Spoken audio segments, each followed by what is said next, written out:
திமுக அரசு அறிவிச்ச புதிய ஓய்வூதிய திட்டம் ஒரு தேர்தல் நாடகம்னு அன்புமணி ராமதாஸ் கடுமையா விமர்சனம் செஞ்சிருக்காரு. இது அரசு ஊழியர்களை ஏமாற்றும் மோசடி. இந்த திட்டம் செயல்பாட்டுக்கு வராதுன்னு எச்சரிச்சிருக்காரு. திமுகவை நம்பி ஏமாற வேண்டாம்.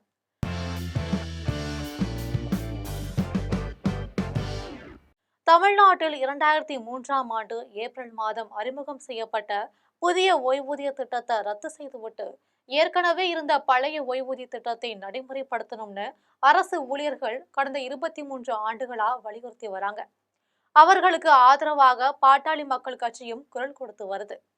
பழைய ஓய்வூதிய திட்டம் உள்ளிட்ட 10 அம்ச கோரிக்கைகளை வலியுறுத்தி கடந்த 6ஆம் தேதி முதல் தொடர் வேலைநிறுத்த போராட்டம் நடத்தப்போவதா அரசு ஊழியர்கள் மற்றும் ஆசிரியர்கள் சங்கத்தினர் அறிவுறுத்திருக்காங்க.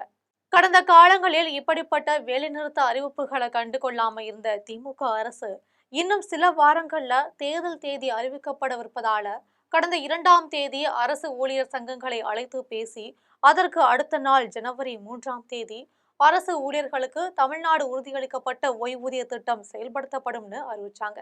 தமிழக அரசின் அறிவிப்பு வெளியான சில நிமிடங்களிலேயே திமுக அரசு அறிவித்துள்ள ஓய்வூதிய திட்டம் மோசடியானது என்பதையும் அரசு ஊழியர்களின் வேலைநிறுத்தத்தை தவிர்ப்பதற்காகவே இந்த நாடகத்தை திமுக அரசு நடத்துவதையும் ஆதாரங்களோட அமல்படுத்தினேன். ஆனால் ஆட்சியாளர்களோ ஒவ்வொரு அரசு ஊழியர் அமைப்பிலும் உள்ள திமுக ஆதரவு நிர்வாகிகள் மூலம் சங்க நிர்வாகிகளை கோட்டைக்கு அழைத்து சென்று முதலமைச்சருக்கு நன்றி தெரிவிக்க செய்ததுடன் எந்தவித ஆலோசனையும் நடத்தாம 6ஆம் தேதி முதல் நடைபெறவிருந்த வேலைநிறுத்த போராட்டத்தை கைவிடுவதாகவும் அறிவிக்க செஞ்சாங்க. அரசு ஊழியர்களை ஏமாற்றுவதற்கான இந்த மோசடி நாடகத்துல திமுக அரசுக்கு தற்காலிக வெற்றி கிடைச்சிருக்கு. ஆனாலும் தமிழ்நாட்டில் உறுதியளிக்கப்பட்ட ஓய்வூதிய திட்டம் ஒரு மோசடி என்பதை அது அறிவிக்கப்பட்ட 3வது நாளிலேயே அரசு ஊழியர் அமைப்புகள் புரிந்து கொள்ள தொடங்கிவிட்டாங்க. சென்னையில் நடைபெற்ற செயற்குழு கூட்டத்தில் இந்த திட்டம் குறித்து விவாதித்த தமிழ்நாடு தலைமை செயலக சங்கம் தமிழ்நாடு உறுதியளிக்கப்பட்ட ஓய்வூதிய திட்டத்தை சவளை குழந்தை என்று குற்றம் சாட்டினாங்க. இந்த திட்டத்தை பழைய ஓய்வூதிய திட்டத்திற்கு இணையாக வலுப்படுத்த வேண்டும்னு அரசை வலியுறுத்தியுள்ள அந்த சங்கம் ஓய்வூதியத்திற்காக ஊதியத்தில் 10% தொகை பிடிப்பதை கைவிட வேண்டும், இதுவரை பிடித்தம் செய்யப்பட்ட தொகையை பழைய ஓய்வூதிய திட்டத்தில் இருப்பதை போல பொது வருங்கால வைப்பு நிதியாக மாற்ற வேண்டும், பொது வருங்கால வைப்பு நிதியில் முன்பணம் பெற அனுமதிக்க வேண்டும், ஓய்வு பெறும்போது அந்த நிதியை வட்டியுடன் வழங்க வேண்டும் என்பன உள்ளிட்ட அம்சங்களை தமிழ்நாடு உறுதியளிக்கப்பட்ட ஓய்வூதிய திட்டத்தில் சேர்க்க வேண்டும் என்று திமுக அரசை கேட்டிருக்காங்க. அதே போல தமிழ்நாடு அரசு கல்லூரி ஆசிரியர் கழகமும் திமுக அரசின் ஓய்வூதிய திட்டத்தை கடுமையா விமர்சனம் செஞ்சிருக்காங்க.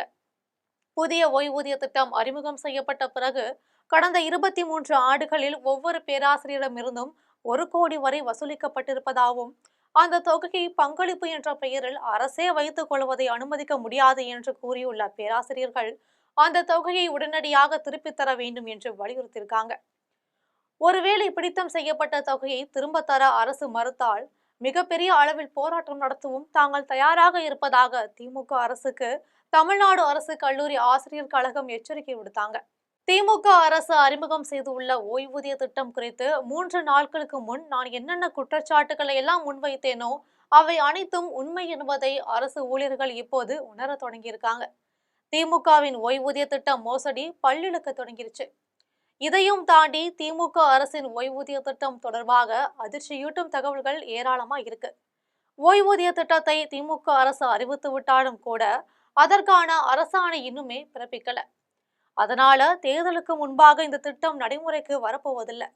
இந்த தேர்தலில் அரசு ஊழியர்களின் வாக்குகளை ஏமாற்றி வாங்கி வெற்றி பெற்றுவிட வேண்டும் என்பதற்காகத்தான் இந்த திட்டத்தை திமுக அறிவிச்சிருக்கு. ஒருவேளை திமுக மீண்டும் வெற்றி பெற்று ஆட்சிக்கு வந்தாலும் கூட ஓய்வூதிய திட்டத்தை செயல்படுத்த முன்வராது என்பதுதான் உண்மை. அரசு ஊழியர்கள் மற்றும் ஆசிரியர்களை நான் அன்போடு கேட்டுக்கொள்வது என்னவென்றால், ஓய்வூதிய திட்டத்தை திமுக அரசு அறிவிச்சாலும் அது செயல்பாட்டுக்கு வரப்போவதில்லை. அதனால எவரும் திமுக அரசை நம்பி ஏமாந்து போயிடாதீங்க. உங்களை ஏமாற்றிய திமுக அரசை வரும் தேர்தலில் வீழ்த்துங்க. அதன் பிறகு அமையும் ஆட்சியில் அரசு ஊழியர்கள் மற்றும் ஆசிரியர்களுக்கு பழைய ஓய்வூதிய திட்டம் நடைமுறைப்படுத்தப்படுவதை பாட்டாளி மக்கள் கட்சி உறுதி செய்யும்னு உங்களுக்கு உறுதியளிக்கிறேன் அப்படின்னு அன்புமணி பேசியிருக்காரு.